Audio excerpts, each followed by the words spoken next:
Hi there, my name is Gio and I'll be your instructor for today. For this first lesson, we're going to dive headfirst into the world of programming. We'll be playing around and get familiar with code, along with learning how to use the Khan Academy interface. You will have made a Kirby drawing by using only code.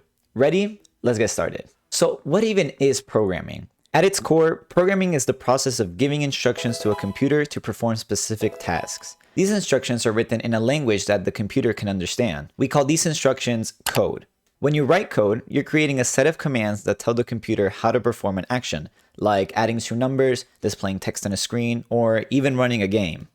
Imagine if you had to explain something to someone in a language they didn't understand. It would be really hard, right? In the same way, programming languages are the way humans communicate with computers. Just like English, Spanish, or Mandarin are human languages, programming languages like Python, Java, or C++ are languages that computers understand. In this course, we will be learning JavaScript, which is the language used to make websites. But why is programming even important? Programming is the backbone of modern technology. Every time you use your smartphone, browse the web, play a video game, or use an app, you're using software that was created through programming. Programming is everywhere. Without it, none of the technology we rely on would be possible. Now that you understand what programming is, let's go try it out ourselves. For this course, we will be using the Khan Academy code interface, as it is simple and accessible to everyone. To start off, go to khanacademy.org and either log in to an existing account or create a new one. It's 100% free. Once logged in, go over to the top left corner and click on Explore. A menu should pop up with all the courses Khan Academy has to offer. Scroll down to the Computing section and then click on Computer Programming. You'll be presented with the course page. You can ignore all the units and scroll all the way down until you see Create a New Program. Press New JavaScript Program, and there we go. This is where you will be spending the majority of your time in this course. You can also press the link below this video to access it directly, though you will still need a Khan Academy account. At the top, you'll see a title named New Program. This is the default title, and you're always free to change it. Let's take a look at the two boxes we're presented with. On the left is your input box, where you will be writing all your code. On the right is the output box, where all your code will be displayed. On the bottom left, you'll see a little green ball. This guy will help you debug your code, or see where something went wrong so that you can fix it. He'll either be your best friend or your worst enemy, but he's extremely useful. Below the boxes, you will see a documentation tab. This is extremely helpful and we'll refer back to it many times. Let's go through some very basic concepts of coding. Down here are what we can call tags, and they essentially tell the computer what we want to do. If I wanted to draw a square, for example, I can simply use the rect tag. Just like in English, we use parentheses to add extra information, which here we call parameters.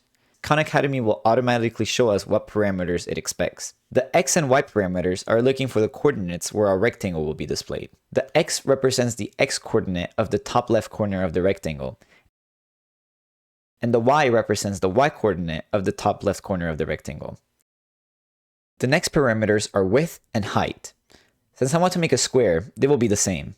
Let's put 200 for the width and 200 for the height. We can ignore the radius, which just rounds the corner of the rectangle. Remember to always put a comma after each parameter. We do this to separate them and not confuse them with one another. But you'll see that if we leave it like this, we'll get an error. This is because we need a semicolon at the end of each line of code. Like a period in English, a semicolon helps the computer understand that the line is complete.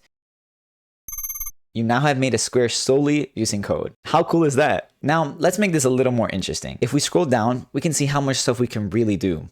If you're ever confused about something, you can always click on each tag and it'll take you to a page where it describes it more in depth.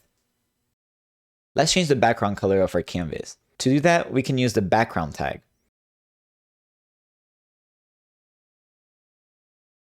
When we open the parentheses, Khan Academy will fill out the parameters for us.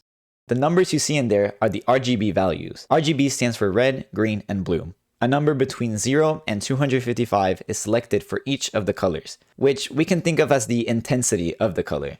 As we see here, red is equal to 255, which is the most intense it can be, while the other colors are not expressed at all. RGB can be quite tricky to get a color we're looking for, simply by typing numbers. Luckily, Khan Academy provides us with a color wheel we can use to pick out colors. Let's give our background a nice blue color.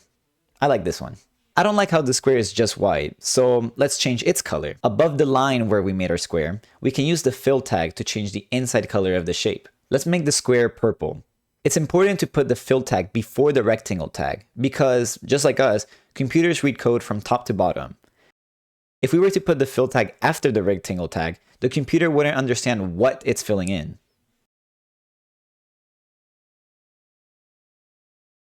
Now, let's draw something we like. I would really like to draw Kirby as it looks pretty simple. I'll keep the blue background as is, and I'll add an ellipse with the ellipse tag. I'll fill it pink using the fill tag.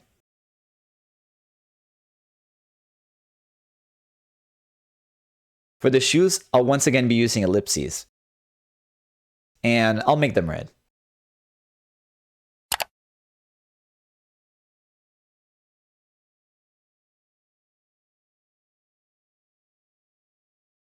I'll give it eyebrows with the line tag. Since I'm unsure of the position yet, I'll give it some placeholder values and then go from there. Note that you can adjust the values by using the built-in slider in Khan Academy. Simply click on one of the parameters, click and hold on the slider, and then drag your mouse. Let's see, there. I think this looks good enough. Now a quick challenge for you. Try to add the eyes and pupils for Kirby. We'll be using ellipses for these once again. So pause the video and come back once you've completed the challenge. Hopefully you completed the challenge. If not, this is how I would go and do it. I'll start off by adding an ellipses tag and putting some random values. Here I'll use the slider to change the values into what I think would fit.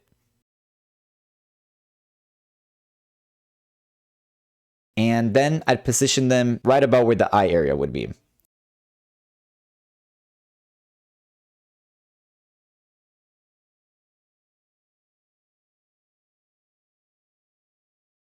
I want to make sure the Y values are the same, as I don't want Kirby to have cricket eyes.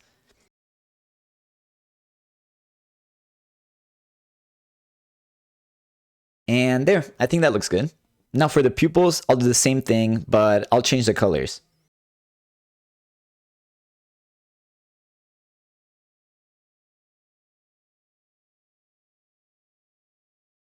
Remember to make sure to put the fill tag above the pupils. But now the code is looking really messy. All these ellipses look the same to me, and I can't distinguish between the eyes and the pupils. Therefore, we can use what are called comments. Comments are essentially just text in between your lines of code that do absolutely nothing. However, if I just wanted to write a little note for myself like this, it would give me an error.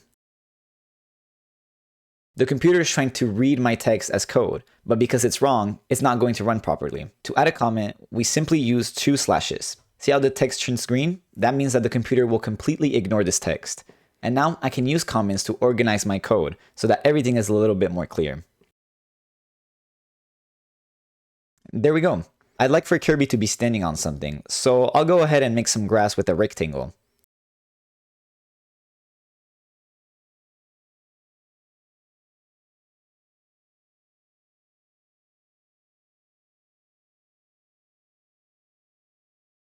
Oh, but there's just one problem. The grass is overlapping with the feet. If we think of our code as layers, then the newest item we added would be the one on top. So to fix it, we can simply copy and paste the code for the grass and put it behind everything else.